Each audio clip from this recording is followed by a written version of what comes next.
Manazima Jehovah Jireh Shaddai ni wowe buhungiro wenyine na wundi wo kunyiza ni wowe buhungiro wenyine na wundi wo kunyiza. Amen, amen, amen. Mwamubonye hano ku Rumuri TV nkuko twababwiye yuko tuzajya tubazanira abantu batandukanye b'abanyempano. Reka tangira twibwira. Murakoze cyane. Amazina yanjye nitwa Usanase Abel cyangwa se Abel Usanase. Niyo mazina ababyeyi banjye banyise. Usanase Abel, turamwakiriye Uwiteka Imana guha umugisha. Murakoze cyane. Bizera yuko n'abakunzi bacu batureba bari buze kwishimira kino kiganiro. Abel. Yes. Uraho neza? Ndakomeye meze neza. Ndashima Imana. Buriya ikintu cya mbere cy'agaciro umuntu aba afite ni ubuzima. Iyo uri muzima uhumeka uryama ukabyuka ndumva aba ari sawa cyane. Iyo uri muzima uhumeka ukabona urabyutse, ndizera yuko n'abakunzi bacu bari buze kwishima cyane. Reka tuguhe umwanya n'undi uducishirizeho nkuko ugorora imihogo. Nibyo. Ubusanzwe nyine nkunda kuririmba indirimbo za gospel cyangwa se n'izindi numva zimfashije nyine zituma numva ndi comfortable cyangwa se ndi joyful, zituma numva mfite umunezero. Uhise unsubiza ubundi impano yaje mbere yuko udushyira ku kantu udusubiza ku kabazo kamwe. Ubundi ngiye ibintu byo kuririmba byatangiye nkiri mutoya, kubera ku ishuri nyiga nabaga muri korali ya rajepra nyine abantu biga secondaire barabyumva. Hanyuma nza gutangira, uretse ko mbereho gatoya no muri ekodimu najyaga njyayo tukaririmba. Ekodimu kuba atabyumva ni iki? Ni Ecole de Dimanche nyine ni amateraniro y'abana aba ku cyumweru. Ishuri ry'abana ryo ku cyumweru. Ishuri ry'abana ryo ku cyumweru. Ubwo nari mbivuze mu Gifaransa. Hanyuma najyaga njyayo nyine tugaterana n'abana tukaririmba uturirimbo tw'abana, nkumva ni byiza. Noneho nza kugenda nkura gutyo numva nyine ari ibintu binshimishije kuririmba. None mu rugo nakumva bafunguye nka radio bagashyiramo indirimbo, nkumva nanjye nayigana ukuntu irimo iraririmba nyine nkagerageza, nkumva ni byiza. Nuko byaje gukura gutyo nyine. Ngiye no kwiga secondaire nza kujya muri korali ya Rajepra, nkajya ndirimbamo nyine kuko numvaga mbikunze bindimo. Gusa mu rugo hari mukuru wanjye na bashiki banjye nabo babaga mu makorali baririmba. Iyo najyaga nyine gusenga hari ukuntu numvaga bari kuririmba nkumva ni byiza, just nkamuga ati nanjye ngomba kuzaba umuririmbyi. Nuko byagiye bikura nyine nkura numva mbikunze gutyo. Urakoze cyane. Ugiye kuturirimbira iyihe? Indirimbo zo ziba ari nyinshi ziba zimfasha. Hari indirimbo yitwa Goodness, ni iy'icyongereza ngiye kuririmba. Goodness. Ni iy'icyongereza niyo ngiye kuririmba, ndaririmba agace gatoya nyine. Turirimbire widagadure rwose nta kibazo. Abakunzi bacu bariteguye kandi biteguye kukumva. I love you, Lord. Hey. Oh, your mercy never failed me. All my day I've been held in your hand. From the moment that I wake up until I lay my head, oh, I will sing of the goodness of God. Yeah. So my love, you have been faithful. Yeah, yeah, yeah, yeah. So my love, you have been so, so good. Yeah. With every breath that I am able, I will sing of the goodness of God. I love your voice. Hey.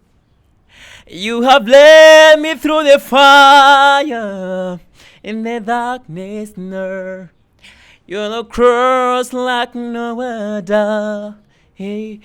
I've known you as a father, known you as a friend, and I have lived in the goodness of God. Yeah. 'Cause all my life you have been faithful. Yeah.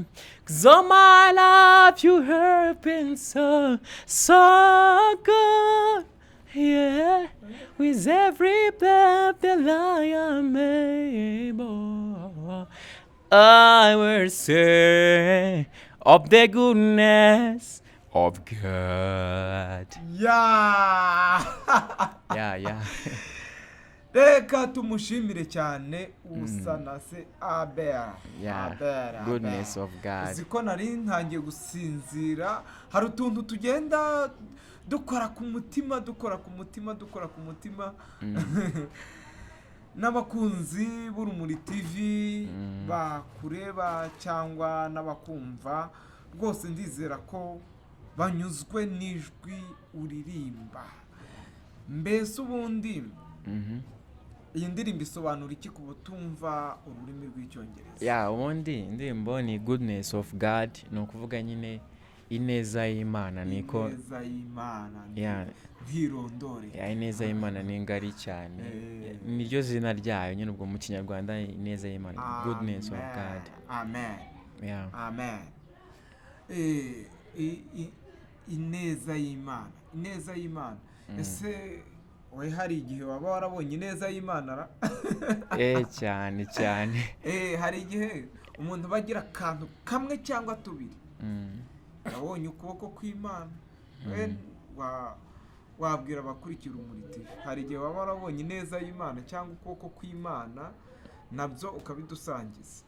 Of course ntago byabura. Ineza y'Imana ni ngari cyane, nanjye narayibonye, nubwo wenda nshobora kwisobanura mu buryo bwagutse bikaba byatinda, ariko ntacyo urarasa ku ntego.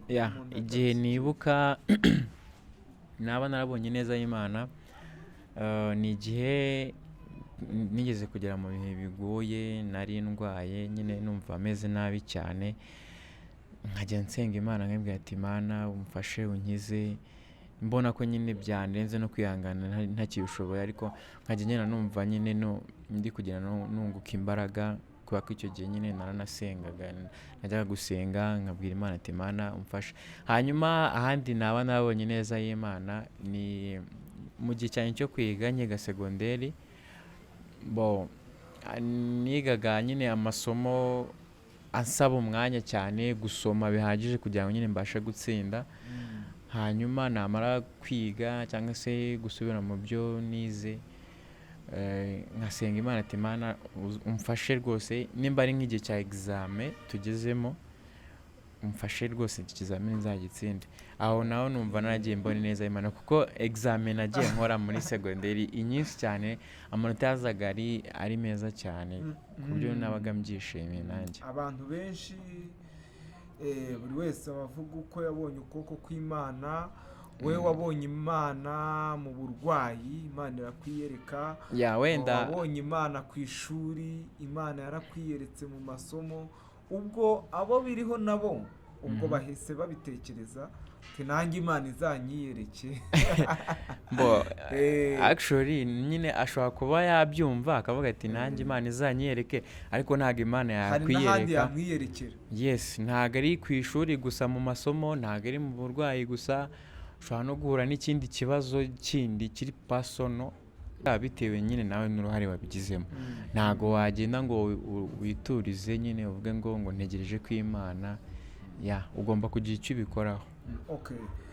Umuhanzi ufatiraho icyitegererezo mu Rwanda, uvuga uti uyu muhanzi naba nkawe, bishobotse yaba byashobokaga naba nka runaka cyangwa naririmba nka runaka, ninde? Abahanzi bo barahari hano mu Rwanda, ni benshi nta nubwo gutya navuga bose ngo mbasoze, ariko tubwire nka babiri. Israel Mbonyi ni umuhanzi, indirimbo ze ndazikunda cyane rwose. Hanyuma James na Daniela, Prosper Nkomezi, ni abantu nkunda cyane, ni abahanga, n'aba Vestine nabo bararirimba neza, n'indirimbo zabo ndazikunda.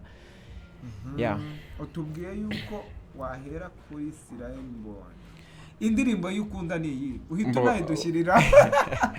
Wenda kuba mbavuze gutyo ntago ari ukuvuga ngo just you niwe navuga ngo uri number 1, just ngo nyine bose bafatira icyitegererezo. Turirimbire akaririmbo cyangwa turirimbira indirimbo ya Israel Mbonyi ukunda. Indirimbo nkunda ze ni nyinshi, ariko hari nk'indirimbo yitwa Ibihe. Wenda ikandimbo gatoya. Sinazamuye ijwi ryanjye hejuru nkumenyesha iby'ibi bihe, nafashe n'umwanya ndaguhamagara nkumenyesha iby'isarura, nkubwira iby'ubwami ko bwegereje, witegure umese ibishura byawe, ko tumeze nk'ibisukwa ku gicaniro, kuko n'igihe cyacu gisohoye. Ibihe bizashika abami bahinduke, abantu benshi bazibagira rya jambo ry'imfatiro z'isi. Wibutsa abasigaye begereye ya ntebe, bitwaje intwaro zose z'ukuri, tuzamuke wa musozi wera. Tuzamuke wa musozi wera. Urakoze cyane. Reka nongere nkubaze, urwego rwo kuramya no guhimbaza muri iyi minsi rugeze he? Mbese ubibona ute? Mbese ubona bitanga uwuhe musaruro? Urwego kuramya no guhimbaza cyangwa se gospel rugezeho muri iyi minsi, mbona bigeze ku rwego rushimishije cyane, kuko urebye mbere ukuntu byakorwaga wasangaga ahanini bishingiye ku idini gusa, ariko ubu ngubu usigaye ubona ko kuramya no guhimbaza bisigaye biri muri rusange, ku buryo na buri muntu wese ashobora kuba yakisanga nyine muri icyo cyiciro, cyangwa se hakaba hari indirimbo za gospel ashobora nko gutega amatwi akumva nawe zirakora ku mutima we. Hanyuma inyungu ziri mu buryo bubiri. Ubundi gospel icya mbere mbanza kuvuga ni uburyo buri spiritual, sibyo? Hari cyangwa mu buryo bw'umwuka buriya. Ngo gospel ishobora kukugirira umumaro, cyangwa se ushobora kungukira mu buryo bwa mbere buri spiritual nk'uko wari ubivuze. Icya mbere mbanza kuvuga ni umukiro uri spirituel, cyangwa se gukira ku mutima cyangwa se mu buryo bw'umwuka kubohoka kuramya ushobora kuramya wumva ubabaye ukumva ufite umunezero ushobora kuramya Imana ufite wabuze amahoro cyangwa se wumva ufite intambara nyinshi zikugose ukumva uraremerewe cyane just wakumva umuziki wo kuramya Imana ukumva nyine urimo kugenda ugukiza ya miruho wari ufite cyangwa se ukumva urimo kugenda urushaho kunezerwa cyane. ikindi navuga ni uko birabohora hari ko ari ijambo rivuga ngo hari tubwiye mu buryo bw'umwuka yuko umuntu abohoka akishima noneho mu bundi buryo bwa kabiri ubundi buryo bwa kabiri nshobora kuvuga ni uburyo buri financially sibyo kuko ariko mu buryo mu Kinyarwanda ni uwango ni inyungu z'amafaranga mu buryo bw'amafaranga cyangwa se mu buryo busanzwe butari mu buryo bw'umwuka. Yes, mu buryo busanzwe ni ukuvuga ngo ushobora kuba wabikora wakora umuziki uri cyangwa se uramya unahimbaza Imana nabyo bikaba byakugirira umumaro ukaba bishobora no kugutunga uko ubwo ntibyaba bibaye bya bindi byo gucuruza impanura niba wabaga muri korali bwacya ukayivamo ukajya ahantu kubera ko bakwishyuye aho ntibyagaragara nko gucuruza impano Imana yaguhaye. iki kintu abantu bakwiriye kucyumva mu buryo bwumvikana sibyo ni ngo birumvikana ko ni impano sibyo ariko impano ikwiriye no kuba yagutunga kuko nujya gukora umuziki sibyo uzasabwa ubushobozi gukora audio urishyura gukora video urishyura ngo niyo mpamvu n'abantu batega amatwi umuziki uri gospel cyangwa se wo kuramya no guhimbaza Imana nabo bakwiriye kumva ko sibyo wa muntu uri gukora uwo muziki hari ikintu akeneye cyo kumusapotinga sibyo kuko nawe n'ubundi ni nkuko wajya kuri recording indirimbo iri sekera urishyura sibyo n'ubundi ni ugiye kuri recording ya indirimbo ya gospel nabwo urishyura. Mbese uravuga uti kuririmba kuramya no guhimbaza birabohora niyo nyungu ya mbere. Inyungu ya kabiri ni mu buryo bw'amafaranga ariko mu mafaranga ugakangurira n'abantu kuba babyumva kugira ngo bashyigikire umuziki. Tukiri aho umuziki uramya ugahimbaza Imana hari ikintu waba umaze gukuramo ko twabonye hari aho ugeze mu bijyanye ushatse kuvuga mu buryo bw'amafaranga se cyangwa se mu buryo bw'amafaranga nk'uko wabivugaga ntago navuga ko hari ibirenze nari nageraho kuko ni step by step. Ni ukuvuga ngo ni intambwe ku ntambwe hari ibyo utarageraho ariko uteganya. Mbese waba umaze gukora indirimbo zingahe ziri hanze? Indirimbo mfite ntago nari natangira kuzishyira kujya muri studio ngo nzikore ariko byose nyine ni projet umuntu aba afite ngo mbere urabanza ukagira umuteguro hanyuma iyo ufite umuteguro nibwo ushaka n'ubushobozi bwamara kuboneka ukagitangira gukora nyine indirimbo. Ubu ngubu ntago navuga ko hari izo nari natangira kuko gusa nazifite zanditse ndanazifite ahubwo ndumva nzabitangaza nindamuka ngiye kuzikora gusa ntago ari kera ni nka nyuma y'amezi 2 cyangwa 3 nshobora kuzaba ntangiye gukora zimwe. Ariko n'ubu ngubu mu badukurikiye hashobora kugira uvuga uti uriya mwana namubonyemo impano nawe wenda yashaka uburyo bwo kukuvugisha ubwo nuwa gutera inkunga n'ejo wajya gukora indirimbo. Cyane kuko umuririmbyi ameze nk'umusirikare ahora yiteguye aho atewe nyine ararwana ubango nanjye nejo rwose nabyuka njya muri studio nkaririmba. Murabyumva yuko afite impano kandi akeneye uwamufasha kandi uwashaka kumufasha rwose unanyuze ahangaha wamugeraho. Reka dukomeze wongere udukorere mu mihogo ariko harya uzi no gukora ku nanga? ya ndi umucuranzi kuko ko ndi n'umuririmbyi muri korali. ubwo twizere yuko ubutaha tuzakubona ufite inanga ucuranga ibihe bikoresho? Gitari acoustic ndetse na drums, drum ndetse cyangwa za ngoma za kizungu nazo ndetse na gitari cyangwa kitari. urakoze, reka tuguhe umwanya wongere utaramire abakunzi bacu. hari indirimbo ngiye kuririmba yitwa There Was Jesus.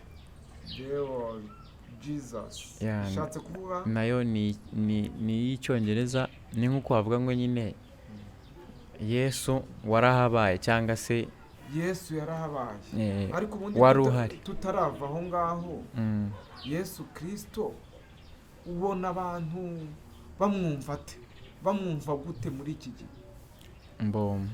abantu bamwumva mu buryo butandukanye bitewe n'imyemerere ya buri muntu wese ku giti cye. ariko wowe mwumva?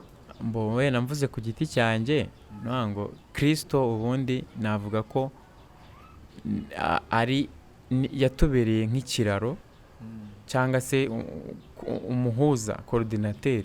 Ijambo riravuga ngo ni njye nzira n'ukuri n'ubugingo, ntawe ujya kwa data ntamujyanye. Amen. ni ukuvuga ngo iryo ni ijambo ryo muri Bibiliya. ni ukuvuga ngo Yesu Kristo mufata nk'umuntu nyine waduhuje, wongeye kuduhuza n'Imana. ni umuntu kandi akaba n'Imana.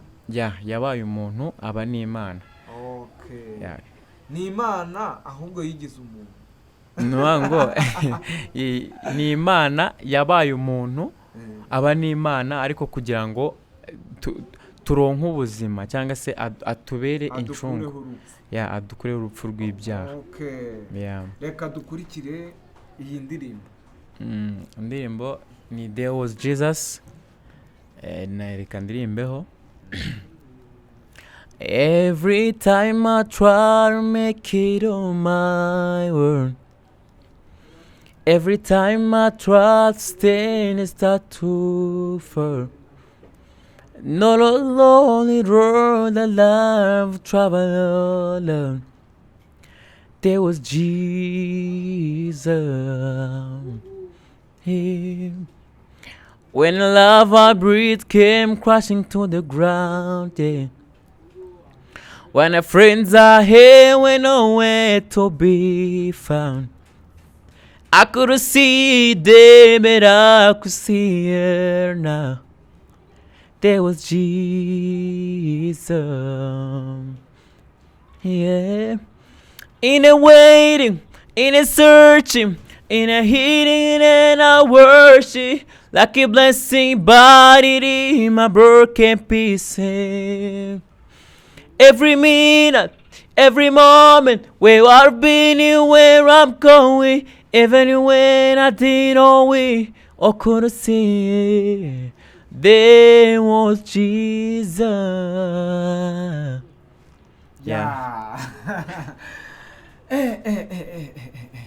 ariko ubundi kuririmba wabyitoje mu gihe kingana iki? kuririmba ubundi ni ubuzima. ntabwo wavuga ngo ndafata icyumweru cyo kubyitoza gusa ngo mbe mbimenye. bisaba nyine ko iyo daily life cyangwa se ubuzima bwawe bwa buri munsi wumva ari ibintu bikurimo, ku buryo igihe ufite time nyine nta bindi bintu ugiyemo, akazi cyangwa se nyine muri cya gihe cyo kuruhuka wumva nta bindi bintu wapanze byo gukora. dukomeje, abantu benshi bavuga ko urubyiruko harimo n'ururamya rukanahimbaza rwananiranye. ubivugaho iki? urubyiruko rwarananiranye koko cyangwa se bararubeshyera? ikintu navuga rero, bamwe barananiranye abandi ntago barananiranye, nubwo bavuga ngo abamwe ariko agatukisha bose. ariko icyo navuga ku bananiranye ni ukuntu usanga urubyiruko rwishora mu bikorwa akenshi usanga binangiza ubuzima bwabo, harimo kunywa ibiyobyabwenge, hakazamo ibikorwa by'ubusambanyi, ubujura. ibyo byose rero nibyo bituma bahabwa rya zina ryo kunanirana. noneho inama wagira urubyiruko rwitwara gutyo cyangwa se kugira ngo dukomeze kubaka igihugu, inama ni iyi? Ikintu cya mbere gikenewe ni uguhindura imyumvire, bakumva ko nabo bakwiriye kuvamo abantu b'umumaro, ndetse hari n'ibikorwa byinshi cyane bashobora kuba bajyamo by'urubyiruko bihari. Hari amahirwe menshi leta yadushyiriyeho, hari ibigo bimwe na bimwe urubyiruko rujyaho bagahabwa amatrainings, hari imyuga ihari, ndetse ni byinshi bashobora kuba bajyamo ku buryo byabagirira umumaro, ndetse n'imiryango yabo bakaba bayigirira umumaro. Mu ijambo uvuze ku kijyanye n'imirimo, hari urubyiruko bamwe babona bamaze kuba abasitari, haba mu kuramya no guhimbaza, ariko bataratangira kubyungukamwo amafaranga, bakumva yuko basuzugura akazi gaciriritse ariko gashobora kubaha amafaranga nk'ubuyede n'utundi tuntu bakunda gusuzugura. Abo wababwira iki mu magambo make? Ikintu cya mbere ni uko nta kazi k'umunyagara kabaho, niko bavuga. Ikindi cya kabiri, amafaranga yari yose wakorera, ahubwo uburyo bwo kuyamanaginga nicyo kiba gikenewe, uburyo bwo kuyacunga. Yego, bitewe n'icyo ushaka kugeraho, nibyo wenda bashobora kuba bakosora.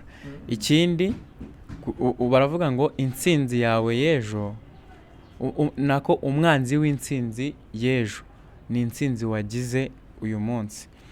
Icyo nshatse kuvuga ni kwa kwiyumvishamo ngo maze kuba umusitari, ngeze ku bikorwa ibi n'ibi.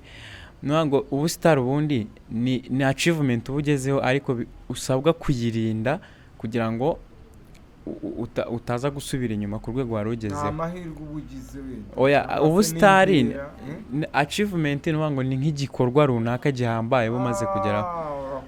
Ikintu biba bisaba rero wowe ubwawe ni ukubanza just be humble, ca bugufi, wumve ko aho uri none ejo hashobora kuba undi, wowe ukaba wagiye hasi kuruta n'uwo nguwo wundi. Urakoze cyane. Tugana ku musozo, turagira ngo wongere udukorere mu mihogo kugira ngo abadukurikiye nabo babashe kwishima, kubera ko twamaze kumenya yuko udushimisha. Hari indirimbo ya Prosper Nkomezi nayo nkunda, ivuga ngo igihe kimwe nari mu bihe bikomeye, nkareba imbere igihe kimwe nari mu bihe bikomeye, nkareba imbere nkareba inyuma nkabona nta nzira, numva ijwi ry'ihumure rimpamagara, humura komera witinya ntacyo uzaba, ndi kumwe nawe urarinzwe mu bihe bikomeye, ntutinye mwana wanjye ntacyo uzaba, ndi kumwe nawe urarinzwe mu bihe bikomeye, ntutinye mwana wanjye ntacyo uzaba, ndi kumwe nawe urarinzwe. Amen. Imana iguha umugisha, Imana iguha umugisha. Ariko ubundi uriya watangiye kuririmba ryari mu ncamake? Navuga ko ni nkiri mutoya, 2008 gutyo, nari mfite imyaka 8 ndirimba muri École de Dimanche ku rusengero. Hanyuma nza kongera gushyiramo imbaraga, ndumva muri 2013 gutyo naririmbaga muri korali ya Rajepra ku ishuri aho nigaga. Hanyuma nza no kuyivamo njya muri korali nkuru ku rusengero rw'aho nsengera. Urakoze cyane, arakoze cyane Usanase Abel. Nge nari abari kumwe Azarias, agashinguracumu. Tuzongere ubutaha, ariko dusoza akaduherekeza murakoze. Ntiuze kwibagirwa gukora subscribe kuri iyi channel, uko tuzajya dushyiraho ikiganiro uhite ukibona, ukore notification kugira ngo uko dushyizeho ikiganiro uzajya uhita ukibona. Reka tumuhe umwanya tunasoza. Murakoze. Nasoza ku ndirimbo ya uririmba nyaherutse gushyira hanze yitwa Ndakubabariye, igihe abantu benshi barayizi, na ndirimba agace gatoya. nongera nkubita amavi hasi nsenga ubugira kabiri nagira ngo ntondekanya amajambo nkaburira ibanza niriheruka kuko nayobye kenshi nkamushavuza